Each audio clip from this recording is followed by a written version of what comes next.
Dahil po sa umaapaw na suporta ng mga bayaning kapuso, nakalikom tayo ng 1,452 blood bags nitong Biyernes sa ating Sagip Dugtong Buhay Bloodletting Project. Naku, taus-puso po ang aking pasasalamat sa inyong lahat. Napasaya ninyo ang aking kaarawan dahil napakalaking tulong po niyan, yung bawat blood bag sa mga nangangailangan. Sa loob ng 29 na taon, hindi napapatid ang ating misyon na makatulong sa pagdugtong ng buhay ng mga nangangailangan. Dahil po yan sa lahat ng bayaning kapuso na patuloy na nagdo-donate ng dugo gaya ni Danilo. Ngayong taon, kasama naman niyang mag-donate ang kanyang anak. Actually, first time niya. Sinasabi ko lang sa kanya na masarap mag-donate, makatulong. Si Jerry naman, kabilang sa binigyang parangal bilang Blood Calendar Awardee. Hindi lahat may ability para mag-donate ng dugo. So, blessing din para sa akin mag-donate ng dugo.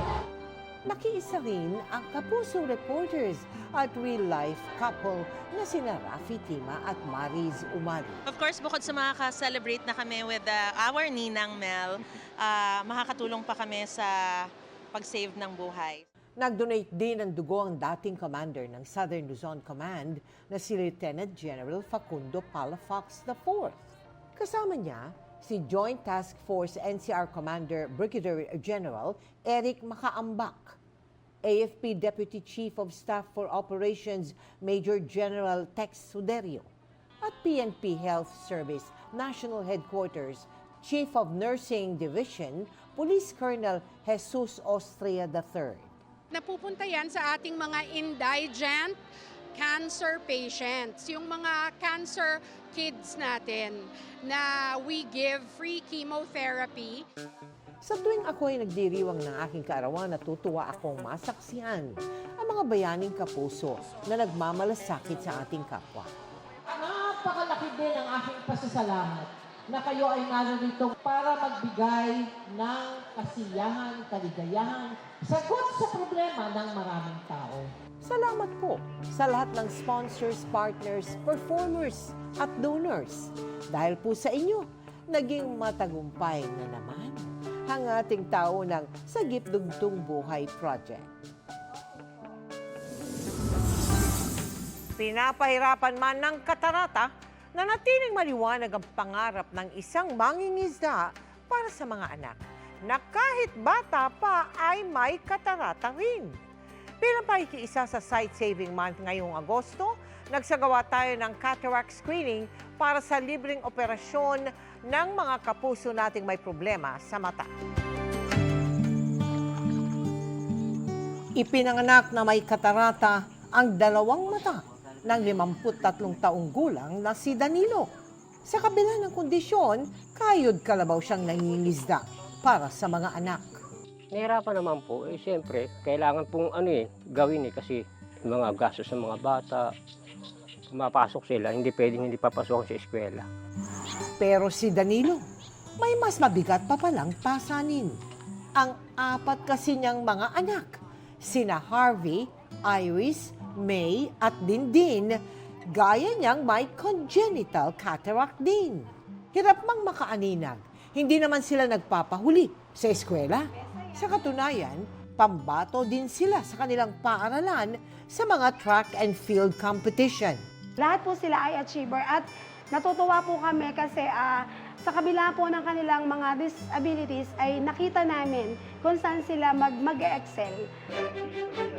Bilang panghikiisa sa Sight Saving Month ngayong Agosto, nagsagawa tayo ng eye screening sa 74 na pasyente na may katarata. Katwang ang Buddhist Juchi Medical Foundation Philippines.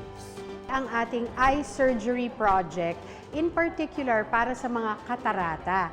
Ito ay para sa mga seniors at saka sa mga minors, 14 years old pababa. We cover all the aspect of eye care. We cover patients with cataract, which is the most common one, and we do around 2,000 of cataract per year. Kaya ipinasuri rin natin ang pamilya ni Danilo. 3 out of 5 and another sibling have bilateral cataracts. So we're going to surgically remove the cataracts. Sa datos po ng World Health Organization, katarata ang isa sa pangunahing dahilan ng pagkabulag. At ngayong Sight Saving Month, halos 40 may katarata ang napaoperahan po natin.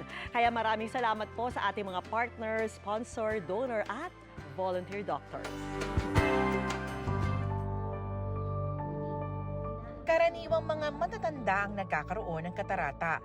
Pero hindi alam ng ilan, maaari itong mamana.